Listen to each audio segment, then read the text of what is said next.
Bom dia a todo mundo que acompanha o DigiLabour Summer School.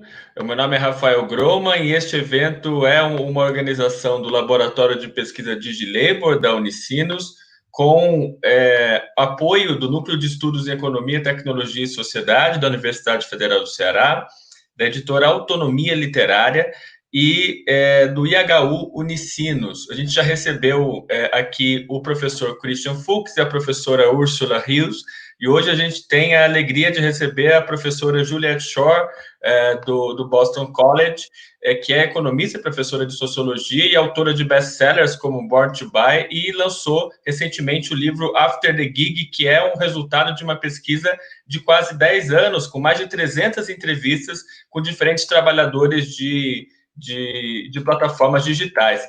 E aí no livro ela diz tanto o que deu errado na gig economy, aponta questões de desigualdade, de exclusões de classe e raça, e também mostra quais possibilidades democráticas as plataformas digitais ainda podem oferecer.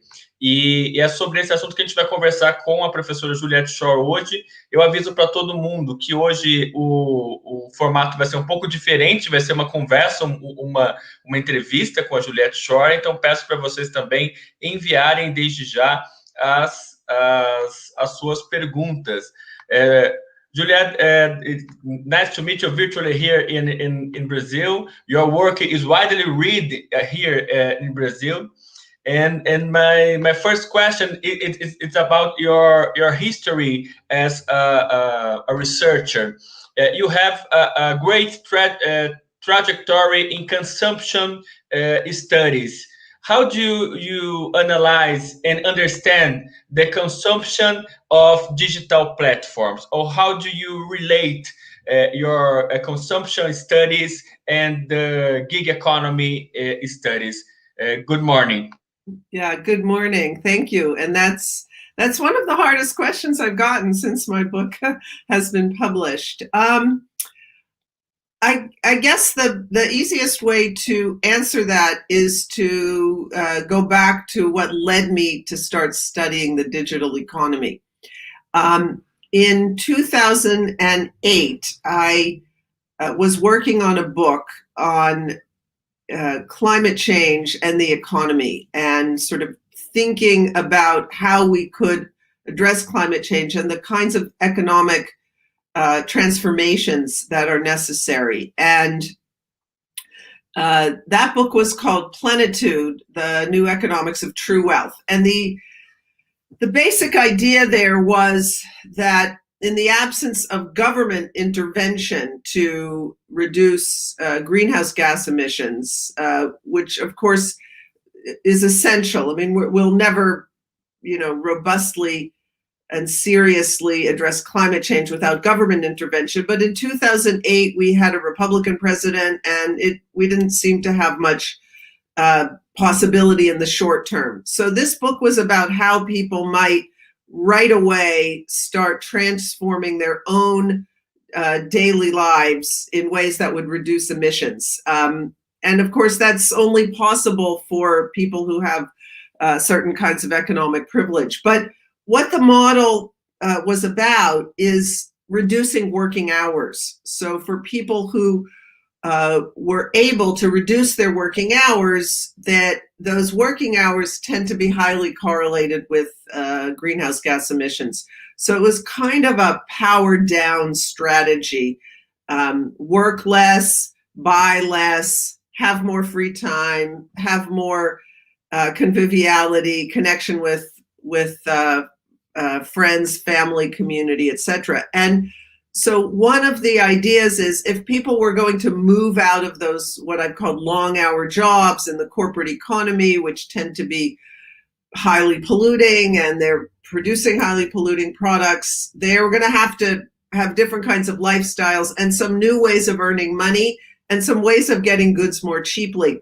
And that's where the digital economy came in, because just as I was writing this book, which was 2008, 2009, you had the launch of these new digital platforms in what came to be called the sharing economy. So really in consumer services like ride hailing and Airbnb accommodations. Those were both much cheaper alternatives than, say, a taxi or a traditional hotel. And the platforms also offered ways for people to make a little bit of extra money on the side. So if, for example, they'd gone from a full-time job to a part-time job, but they needed to meet their consumer needs, with less money, the platforms were there. So that's the link between my consumption work and the digital space that I've been studying. Great, thanks. You say that there's no only a profile of worker in digital platforms. There's so many workers in so many platforms, in gig platforms and cloud platforms. And you state in an article with Stephen Fallas, I think, there are blind spots in research on platforms, such as algorithmic design and the role of programmers who create algorithm and platform design. What do you have to say about this blind spot? What you found out about this question, and how can we go on our research? Yeah, so in that's an article called "What Do Platforms Do?" It was published in the Annual Review of Sociology in 2020, and it's a review of literature on platforms, focusing on questions of labor and their treatment of labor. And I think that there are a couple of things that we pointed to in the literature where we think researchers need to, add, and that's what we meant by the blind spot. So one is the one that you pointed out, and that's the fact that most of the studies of labor have been done from the worker side. So interviewing workers or studying data that people have collected on workers, and much less from the company. Now, of course, a lot of that is because the companies have not made it possible for researchers to get access to their programmers and managers and founders and so forth. So I don't say this as a criticism of the researchers necessarily, but we do need more of that. And actually, since that paper came out, with Stephen Vallis and some engineers at Northeastern, where he teaches, and another sociologist, we did get access to one platform, and we have been able to talk to employees at that platform. So that's been useful. So that's one thing. I think the other thing that I believe we pointed to in that article, I know I've mentioned it in other papers that I've written, is what you might term Uber centricity, which is that there's so many studies of Uber. And to a large extent, people have taken Uber as the archetypal or the sort of example firm in the platform economy. And there are ways in which that's absolutely justified. It has a model that's similar to many others. It's also, a very large firm. And ride hailing in terms of labor is, I think the largest, certainly of the in-person firms, but or it was before the pandemic. But there are also ways in which Uber is different, and particularly in which its history is very different from other firms. And so part of what we need to do, I think, is expand and study multiple platforms before we say, okay, the Uber model is the model of platform labor. There's, of course, the online digital work, Amazon Mechanical Turk, Upwork, etc. There's the growing numbers of online platforms that have higher sort of wages and professional workers. We're seeing this in the healthcare field, in education. And remembering also that Uber is at the bottom of the ladder in terms of the pay and sort of level within the labor market. And so it has a lot more power over its workers than platforms in other areas where, for example, if we're talking about professions, the platforms have to do more to meet the needs of the earners. Thanks. We have a question from Francisca Galilea Pereira da Silva. She asks, Juliet, I would like to know how those platforms can contribute to invisibility of the working class and reduce empathy with this class, increasing the dehumanization process.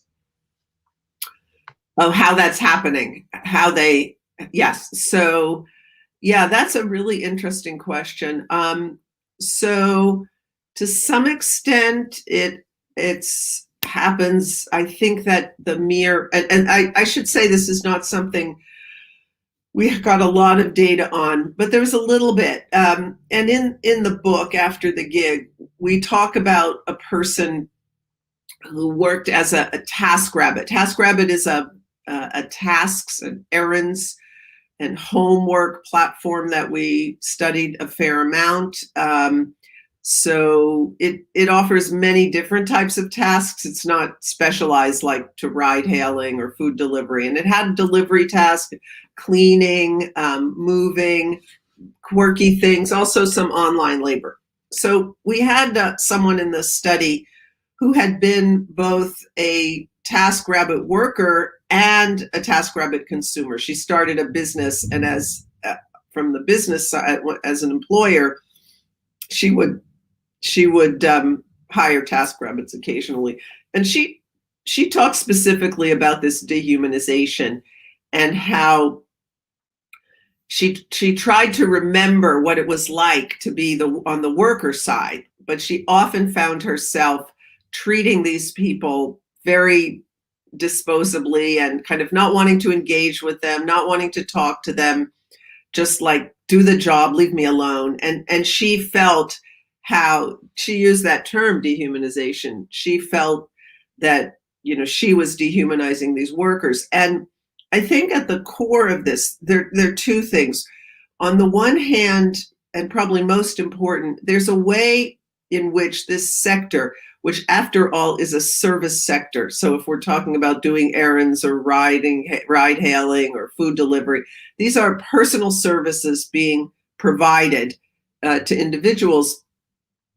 There's a kind of master servant dimension to this, in which what the technology does is it makes it possible for large numbers of people to have servants for a short period of time. I mean, historically, to get servants, wealthy people would employ them on a full-time basis or maybe by the day or something. Here you can hire a servant for 15 minutes to pick up your latte.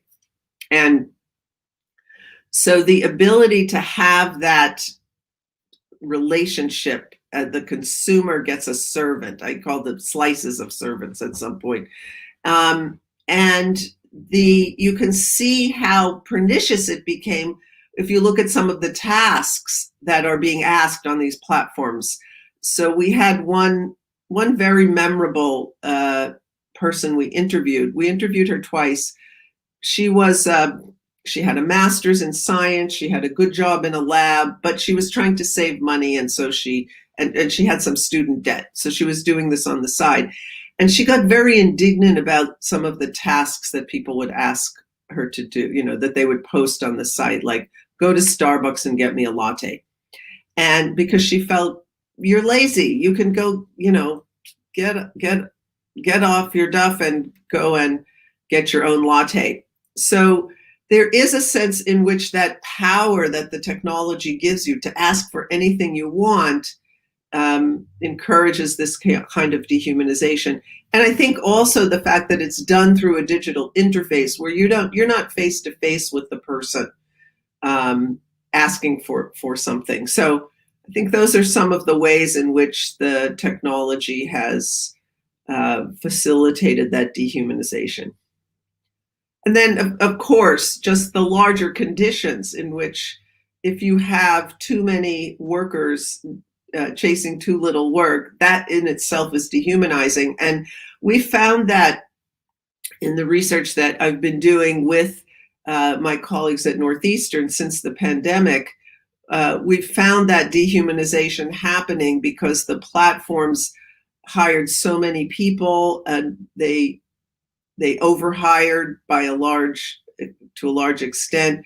And so people are desperately searching for work on some of these platforms, and that there's a humiliation and a dehumanization that is associated with a labor market which is chronically out of balance in terms of having far too many workers for the amount of work there is. Great. Another question is from my side. You are a great enthusiast of co-ops. Me too, and I think we need to help to build in alternatives to this hegemonic scenario. How are you work? How do you think your work is different from other platform co-op researchers like Trevor Chose and so on? And what do you propose in terms of potential of these co-ops and commons initiatives? Yeah, so I guess I would say probably the biggest difference between the work that my team and I have done, and I should say I've been doing this, the project that my book came from, or our book came from, was a many-year project with quite a few PhD students in sociology. I think our team was up to 8 at some point, and they're all collaborators on the book and co-authors. So I think the like Trebor and other researchers, I have a lot of optimism about cooperatives, and I think that the platform form is really ideal for cooperatives.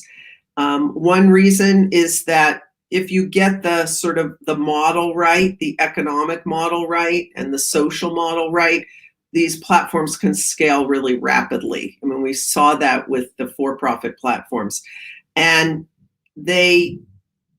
that's something that offline platforms don't do.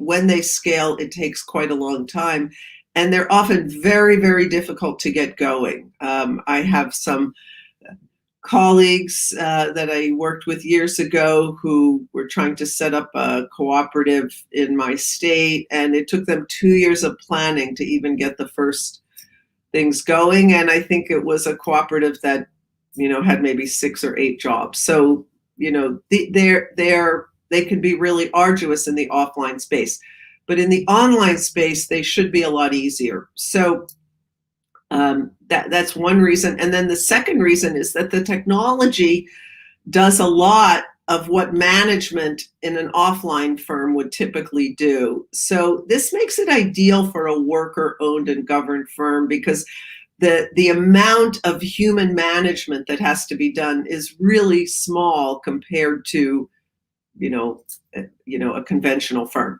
So that's a big part of why I'm really optimistic about co-ops. They also allow us to get rid of agents in some of these services. You have agencies who take a very large fraction of the profits. So, for example, let's take something like home health care aides. So private aides that you would hire to take care of someone in the home, an elderly or a sick person. There are agencies that vouch for those people. So they do the vetting of their qualifications, make sure they're safe, make sure they know what they're doing. But those agencies can take up to half the total payment. So that's a huge amount of money that if you can do that vetting cheaply and online, if you can do it through consumer ratings and automated processes, that money can go to the provider, or some of it can go to the consumer to make the service cheaper. But I mean, for the home healthcare aides, it should go to the provider because they're so poorly paid. So that's what I share. That enthusiasm is what, as well as all the typical enthusiasm for co-ops, which is that the idea that workers should be able to control their conditions of work and they should get the value of what they produce and so forth, which go for any co-op. So I share all of that. I think where I might differ from some of the other researchers is that many of these researchers got into studying the co-ops because they're great enthusiasts of them. And so they are probably less attuned to some of the issues, contradictions, problems, tensions than my team has been. So we, in the study of Stocksy, which we did, which is a worker cooperative for photographers who make images that get uploaded to an image bank, what's called stock photography. We were able to, we identified some big issues with the co-op, successful as it has been, and it has been very successful. The first one is it has a very, very unequal distribution of revenues. So you have a small number of people who get the bulk of the revenue, and large numbers of people who earn almost nothing. In a typical offline co-op, you would never have that. You'd have a much more equal distribution of income. But because for most of these services, these are individual contributions that people make. So this is not collective production like you would have in a factory where everybody's making a product together. These are individuals doing things. So that's one thing that we found that nobody had really talked about before. The other thing we talked about is the tensions among the different photographers who have different orientations. Some are more commercial, others are more artistic, some do it as a full-time job, some do it as a hobby, and that creates tensions. There's the question of open access to the platform versus membership, and how do you get in? And so this platform had a very exclusive membership. And then finally, what we call the tyranny of the market, which is where, although co-ops are great, they don't solve problems that are created by what the consumers want. So if the consumers, really want lower prices, you can get a race to the bottom, even if you have all co-ops. We identified what we called a kind of neo-imperialist demand, where the buyers of the photos just wanted wealthy looking white people in Western settings, despite the fact that these are photographers from around the world. We call that neo-imperialism. So, co-ops solve some problems. They don't solve all the problems. And the merely transforming firms into co-ops doesn't get you a just or democratic system overall. You also have to work at the level of the system and the rules of the system. So two more questions around co-ops. What's the differences between co-ops and commons initiatives? And what's the potential of these common initiatives maybe more widely than co-ops? And second question, do platform co-ops need to be scalable about the scale around these initiatives? Yeah, let me take the second one first, because that's an easier question to ask. Do platform co-ops need to be scalable? And I think the answer to that is no. Of course, it does depend on the service. But let's take something like ride hail, where there's been a lot of interest in establishing platform co-ops, and there are some. So ride hail is a local service. And as a local service, you don't need to have a large platform. You need it large enough to cover whatever geographical area people tend to go in ride hails. So, whatever you'll have some maximum distance that people will tend to take a ride hail before they go, say, to renting a taxi or renting a car or something like that. So that's pretty much as big as the platform needs to cover. And so, that's one of the reasons that something like an Uber or a Lyft don't even necessarily make sense from an economic point of view. And they certainly don't reap the so-called network benefits that many people attribute to them, because if I'm a consumer or a worker, ride-hail user in Boston, it doesn't really matter to me what's happening in New York City or San Francisco, because that doesn't affect my use of this platform. So it doesn't need to scale. It probably shouldn't scale for democratic reasons. You're better off with smaller platforms, because that means the people who are using them have more say over what's going on if they're smaller entities. What you need is just something a lot simpler than scaling, and that's what's called interoperability across the apps. So it just means that if I'm someone in Boston and I happen to be traveling to San Francisco, that I can use my Boston ride-hail app to get a co-op in San Francisco. I don't know if you have these in Brazil, but in the United States, we have they're called transponders, electric or digital, little digital devices that when we go on a toll road, they record our car, and then they take the money out of our bank account.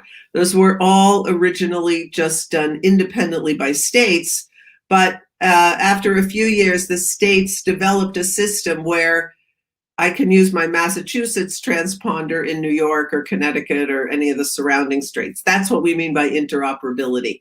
So that's all you really need with these apps. A network of, if you're talking co-ops, a network of co-ops joins together so that a Boston co-op customer can use their app in San Francisco. So that's scalability. The second question is the difference between commons and co-ops, and it's an interesting one and it's an important one. So typically when we think about commons, we're not thinking about firms. So co-ops are firms, businesses. For the most part, they're for-profit businesses as well. Commons are, we're talking about a resource that is owned and governed by a group of people, typically in a democratic way. So a commons traditionally, of course, came from ecological commons, where we would be talking about, say, land, arable land or forests. A river might be a commons. The ocean fisheries are commons, and so forth. Then the concept of a digital commons, so the internet is a digital commons. We can think about the built environment having commons. So housing, you can create housing commons and so forth. And these are, more public kinds of entities that are owned and managed by subgroups of the public, those who have a stake in them. And there are lots of things that we can now start thinking about as common seeds. Most of the inputs into production, we can think about commons, and a whole range of consumer goods and practices are also commons. So the difference is that people have access to commons not by virtue of owning a piece of that firm, of that company, which is what you have in a co-op, but by being a resident in an area where that commons is relevant. Does that answer your question? Yeah, it is really answered the question. The next one, it's about you call it about sharing cities. And I ask you, what are the potential of these local and municipal platforms for these sharing cities? Igor Calzada talk about smart city citizenship, and I think it's very interesting. You quote in your book about Porto Alegre city here in Brazil, the city where I live actually, and you quote Porto Alegre as a city engaged in justice and commons-oriented participatory policies. But that was in the 80s. And now, how to build participatory policies in a context of the growth of the far right wing, for example, in our city? Well, I don't think it's any different than any other time. I mean, basically, it's through organizing, it's through finding out what people need and want and developing programs and policies that will do that. Whether it's decarbonization in transportation, so giving people good public transportation that's affordable. I think meeting basic needs in decarbonized and sustainable ways, depending on where we're talking about. If we're talking about a place with a lot of food insecurity, it's then, providing high levels of food for people. If we're talking about housing, which is of course an issue across the world in both global South cities and global North cities, unaffordability of housing is key. I do think that, focusing on some of those basic needs, education, healthcare, etc., is the core of a more progressive message, and is really necessary to meet the challenge of the right wing. The right wing is rising for a number of reasons. A lot of them are not connected to economics. So, racism and white supremacy, this is something that we've had to contend with for hundreds of years in the West. But there's also an economic dimension to it, because neoliberalism has decimated the livelihoods and conditions of existence of the vast majority of people on the planet. So that's the challenge that progressives have. We can talk specifically about what platforms and the digital economy can do in terms of this fight, but that I would say is the sort of general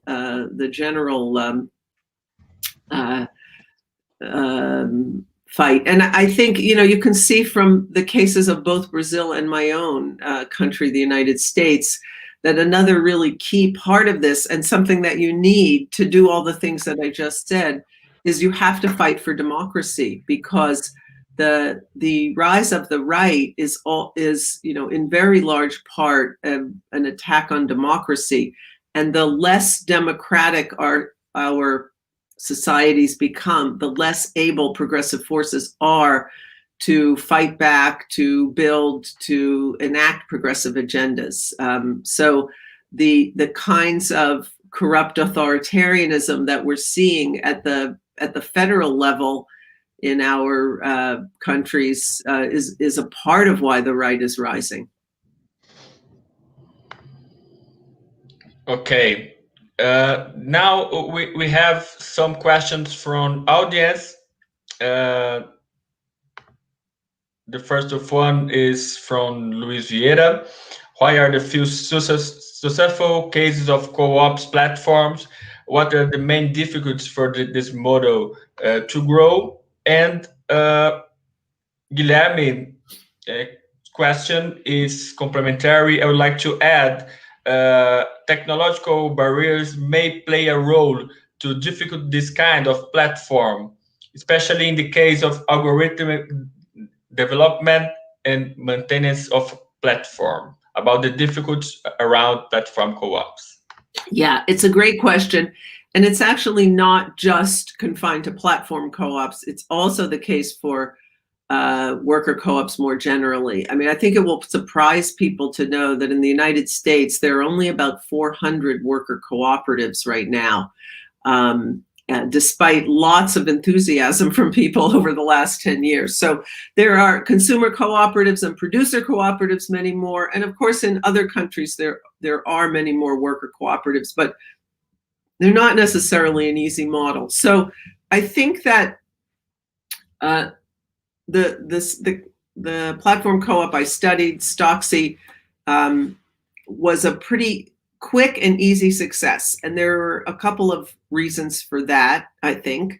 One is that they had financing from the beginning. So it was started by two people who had already, one of whom had started a successful stock photography company and sold it to the industry leader, and that's a company called Getty Images. And they got, a good price for that sale and decided to start Stocksy and gave a $1.3 million loan. So if you look in the literature, I would say that economists who have studied this would say that the number one barrier is financing. A second barrier is expertise, and that's something that Stocksy also had. So these were people in the industry who really knew what they were doing. If you look at, I've been around the platform co-op movement for a while. One of the things you will see if you go to meetings, conferences, or you study this, is it has a lot of very enthusiastic people coming out of the tech world trying to start platform co-ops in areas where they have no experience at all. And, I've seen some of those really flounder. So number one, finance. Number two, experience. And then the questions about technology are really important. And this is something that I'm not sure we know the answer to yet, but that's the question of sort of how important is sort of cutting edge, really expensive new technology. So what's happening in the platform co-op space now is you're getting the formation of many more cooperatives. You can see it just in the last year, I would say, many more starting to be founded around the globe. And for the most part, these platforms are using fairly technology that's been, it basically has already been developed. For some of these services, it's fairly basic, like ride hail. It's not the most advanced at this point that you need to just set up a basic system. And there's been a lot of effort to try and create sort of those turnkey or kind of out of the box systems, like toolkits that, here, you can set up a platform with this, but I've had discussions with a friend of mine. She's the founder of Zipcar, which is one of the early platforms in this space. And she does a lot more on the technology side. And she's a lot less optimistic about how easy it will be for the platform cooperatives to keep up technologically, because the big players have access to pretty much unlimited amounts of money. So I think that's an open question, sort of how fast you have to innovate technologically and whether the platform co-ops will be able to do it. I mean, that's an area where a meta level organization or meta level efforts could be really, really helpful, because in a lot of these services, it'll be the same kinds of technological innovation that they'll all need to use. So rather than, let's say, you have a platform co-op ecosystem, rather than each of those individual co-ops having to spend all that money to keep their software up to date, if they pool resources, or if they get resources from the government or the foundations, or to keep up to date technologically, it will help. So that's an area where cooperation, I think, at another level will be really, really helpful. I mean, the other aspect of that is cooperating with each other to be each other's customers. So co-ops buying from co-ops and supporting other co-ops and sharing their customers and so forth. Because, obviously the other big difference between the private firms and the co-ops is the deep pockets of the private firms. I mean, they have big market advantages in marketing and advertising. Okay, two more questions about the relations between work and consumption. The first one is from Fernando Andrade. I would like to know what's the responsibility of the people as consumers that in a certain way feeds the system, about the digital platforms in general. Can we affirm that who uses these platforms reinforces these models and contributes for this kind of work? And the second question from Eneus Trindade: how do you understand the trinomial work, consumption, and communication as a dimension of research to think platform capitalism in a fairer perspective for all? Okay, I'm going to need some clarification on the second one, but let me do the first one, and then you can help me to understand what the second one is asking. Well, certainly consumers bear responsibility like anyone, any human being involved in activity in some sense has some kind of responsibility for what's going on. We can say if consumers just want cheap services that don't allow the workers to be paid properly, we can fault the consumers for that. We can fault them for buying goods that are made in sweatshop conditions or very ecologically degrading conditions and so forth. On the other hand, we also have a system in which sort of structurally consumers have been absolved of that responsibility, and so they don't really know much about this, and it's hard to find out, and you have to be a very proactive consumer. And so kind of structurally consumers have been sort of pushed off in terms of the ethical dimensions of this. And therefore, I think if you want to get consumers more active, you've got to organize them. The nice thing about the digital space is that, things can go viral, consumers can get organized, they can, delete the app. There was a delete Uber protest that had some impact when Trump put in his Muslim ban. Instacart workers were able to get their tips back when there was consumers protesting. So there are ways to organize consumers online that are actually pretty easy for consumers in terms of sort of low amounts of effort to get their voice out there. So I think, yes, definitely consumers are a part of this, but I would say, if we look historically at where political power lies in our systems, consumers are one of the weaker links. And although there are, we do have examples of consumers exerting power on a system to demand change, say for better labor conditions or better ecological impacts of products, you wouldn't want to rely on consumers as the driving force of transformation. So the trinomial, I didn't understand the point about the trinomial. Can you explain what he was saying there? Eneus' background is from communication and media research.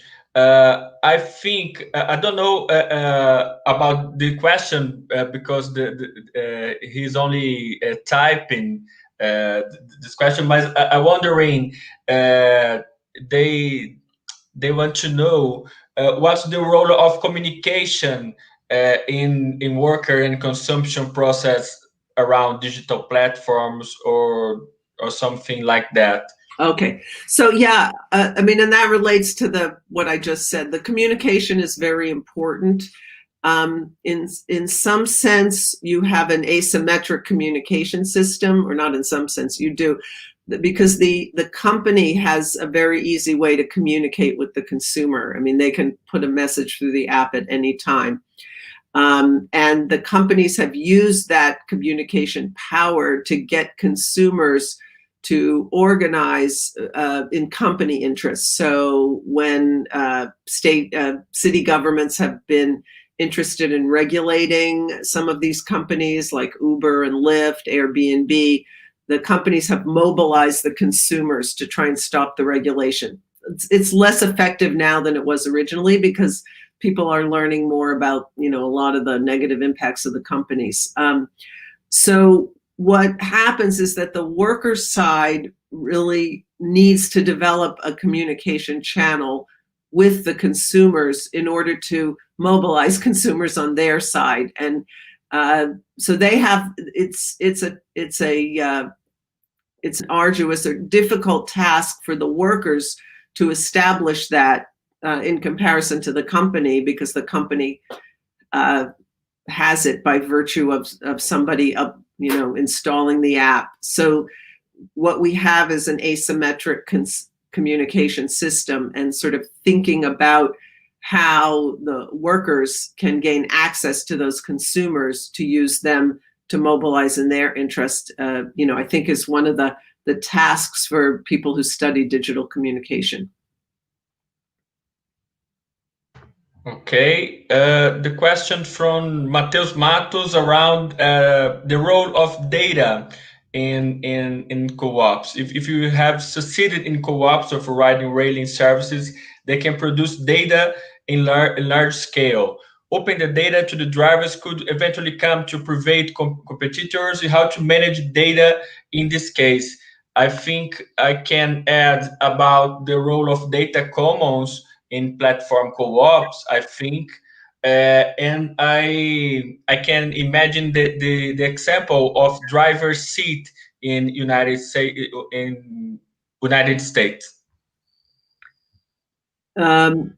So when you say the data to private companies, do you mean to the competitors, or do you mean to just selling the data to other companies to make money for the co-op? And what do you mean by what do you mean by driver's seat? Is that something I don't know? Is that a specific entity that I'm not aware of it? Yeah. A driver's seat is a data co-op in the United States. Okay. And the drivers are working for Uber, and they manage their data to sell for local governments and public policies and so on. Okay. But it's an example from Christina Koglog about that data workers collectives. But I can share with you this example. Right. So I think that, the question of data is, of course, a much larger one than we're talking about here, platform co-ops. It has to do with all the kinds of data that are generated in the digital economy. I think for the co-ops that I've been studying, which are the services, consumer services, what we really need to do is get more of that data available to local governments, especially because they found it really difficult to regulate these entities without access to the data. And we're making some progress on that. Airbnb finally settled a suit. It was in a conflict with New York City, which passed a law saying that the city would have access to the bank account data of the people who were renting out their apartments, hosts on Airbnb, which the city argued they needed to see if hosts were violating the regulations in terms of how many nights or how many apartments they could rent out and so forth. So this is an area where we really need openness and transparency in what's going on these platforms, and that's the key to regulating the platforms. It's the key to stopping bad behavior on the platforms. I tried to get access to Airbnb's data to study racial discrimination the platforms, and they were unwilling to share it with me. And then they turned out to have a really big problem of hosts turning down Black guests, for example, which they could have figured out and done something about years earlier if they had been, willing to either share that data or even, do the analyses themselves. So, yeah, data is really key, and I think that we need to push for a broad agenda of openness, transparency in data. Thank you very much, Professor Juliet Schor. You have another meeting now, and I really, really thank you for your availability, for your answers, and you are leading research in this area. And thank you for having us. Oh, yeah, it's been really a pleasure. Fantastic questions. Mostly when one does something, online, it's with the general public, and to be able to have a session like this with people who are studying, researchers and people who are experts in this area has been really great. I've really learned a lot from the questions and enjoyed the time quite a lot. So thank you. Muito obrigado a todo mundo que acompanhou esse DigiLabour Summer School, hoje em um formato diferente, com uma conversa, uma entrevista com a professora Juliet Schor. Eu recomendo que vocês, quem não assina, assinem a nossa newsletter e vejam no nosso site a entrevista que a gente fez também com a professora Juliet Schor, o que vem depois da Gig Economy, e convidamos vocês para a próxima sessão do DigiLabour Conversations, na segunda-feira, dia 18, às 6 horas da tarde, com o professor Frank Pasquale, sobre inteligência artificial e o futuro do trabalho. Ele vai falar para a gente sobre o seu livro recém-lançado, sobre as novas leis da robótica. O professor Frank Pasquale tem também um artigo em português sobre a esfera pública automatizada. Lembro vocês que a gente colocou aí no chat a lista de presença, vou colocar aqui mais uma vez. Agradecemos muito e convidamos vocês, então, a acessar o site, a nossa newsletter, para quem não conhece. Um abraço e bom final de semana. Bye, bye.